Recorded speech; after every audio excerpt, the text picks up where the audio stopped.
Am I audible? Yes, Dr. Honavar. Okay. Good afternoon. Thank you, Reggie, for the kind introduction.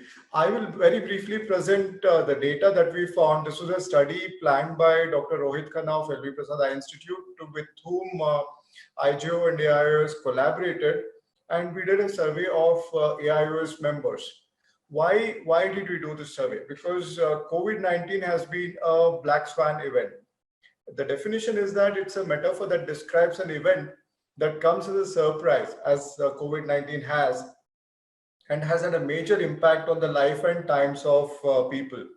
This came as a surprise. We never knew that there was a disease like this before December. And now in May, we have the entire life and profession of ophthalmologists and everyone else affected by this particular disease. When we look at international data, we find that 97% of practices have experienced a negative financial impact directly or indirectly related to COVID-19. That's a huge number. Almost everyone is affected, not just ophthalmologists, all the medical fraternity, of which ophthalmology is most affected. If you look at this particular data, in fact, ophthalmology is more affected than even ENT and dental, who have a higher chance of getting affected by COVID. You can see that in the week starting of 5th of April, more than 70% of ophthalmic practices were affected and almost shut because of the implications of COVID-19.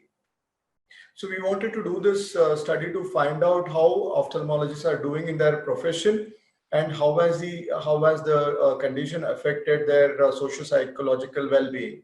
We had 2,355 responses over 5 days during which the survey was done between April 15 and 19, which was 62% response rate of those who opened the email and clicked on the SMS link that we sent. The membership of All India Ophthalmological Society, the contactable active members, is more than 18,000. So this survey did not include obviously all of them and only a fraction of them. But then the response rate was 62% as opposed to those who opened the email and clicked on the SMS link.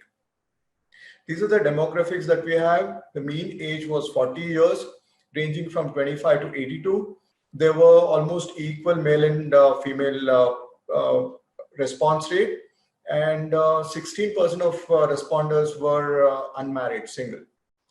And it was a pan-India representation. In fact, the responses were more from the 10 states which have a higher incidence of COVID-19. Professional status, we had 80% of individuals practicing, 17% in training, and another 3% were in between their training and getting a job somewhere or starting their practice. So we had a good mix of those under training and those who were in practice. Among those who are in practice, we have the entire representation starting from solo practice, family practice, government practice, corporates, and NGOs. So this constituted about 80% in all. Now, when we ask this particular question to ophthalmologist in training, a student or a fellow, is your training affected during COVID-19 era? There were 358 respondents, and 64% said that their training was either considerably or completely affected by COVID-19. For those in practice, we asked, has your income been affected during the lockdown? 65% said that their income is affected, and 35% who did not have their income affected probably got their salary full that month, or they are government employees where there was no reduction in their remuneration. Are you able to meet your monthly living expenses since lockdown? 37% said that they were not able to meet or they met it with difficulty. So 63% were still comfortable in the first month of lockdown, but about a third of them did have difficulty. But how long can they pull on if the lockdown is continued? 60%, which is a big number, had savings enough for only 3 months. So if the lockdown were to continue beyond 3 months, obviously they would run out of the money that they have saved over whatever the professional span is. Only 20% could pull on beyond 6 months, and 10% had deep pockets, and they said that they could survive forever. How many of them get themselves professionally occupied during the lockdown? Only about 38% at that point in time. That is when I think AIOS stepped up and increased the number of professional engagements or webinars that they conducted to make sure that more and more people joined in, and the topics were also diversified, as Dr. Namrata is going to speak about later. How many of them were worried about their profession, studies, or training? A big 73%. This included both trainees as well as practicing ophthalmologists. Only 10% were not worried. 90% were worried to some extent, and 73% was significantly worried. So that is again a very big number. Now, what was the state of mind? We used the PHQ-9 depression questionnaire. This measures or evaluates the state of mind over the past 2 weeks. This does not talk about long-term depression, which we are not interested in knowing. We only wanted to know their current state of mind over the last 2 weeks. And these are the questions that we asked. We also did a survey. The same survey was conducted on Warwick-Edinburgh Mental Wellbeing Scale. The data is very exhaustive and it is still being analyzed. In PHQ-9 depression scale, we found that 11% had symptoms pertaining to moderate or severe depression, 4% had severe depression, and significantly 3% had some kind of suicidal thoughts. Doesn't mean that they did anything to harm themselves, but these possibly were fleeting thoughts that they experienced, which was in about 3%.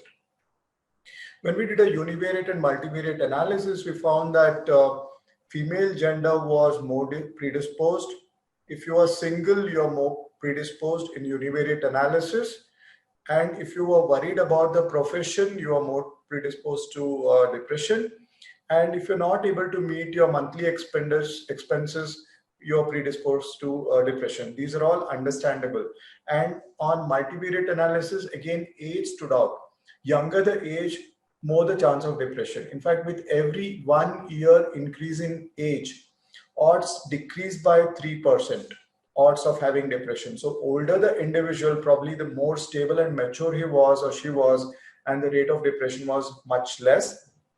Multivariate analysis also showed that if somebody is worried about the profession or worried about having to meet monthly expenses, those were more prone to depression. So obviously, the kind of impact that we found was more to do with their current state in terms of how well they were doing in profession and how much they were able to earn, and what kind of training impairment that they had at that point in time.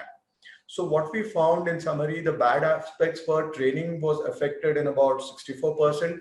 Income was affected to more than 50% of their previous income in 50%.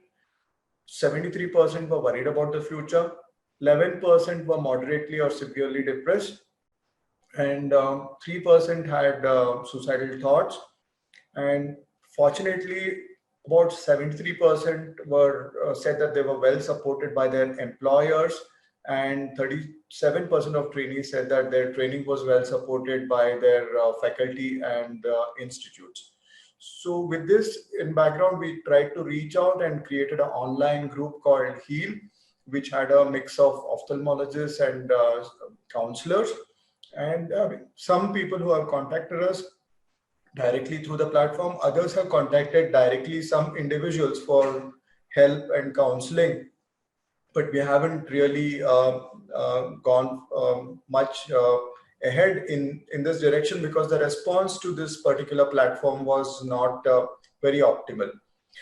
So this was supposed to be the platform where we would perform online triage and selective counseling, but it hasn't really taken off well, maybe because the ophthalmologists are not very keen to come out. Although this was supposed to be a platform where individuals are not to be identified, they haven't come out in the open. So that was the need for this kind of a webinar where everybody would be behind a screen, but yet get the benefits of some kind of thought process by the psychologists and psychiatrists, and they would get positive benefit out of it. Thank you so much.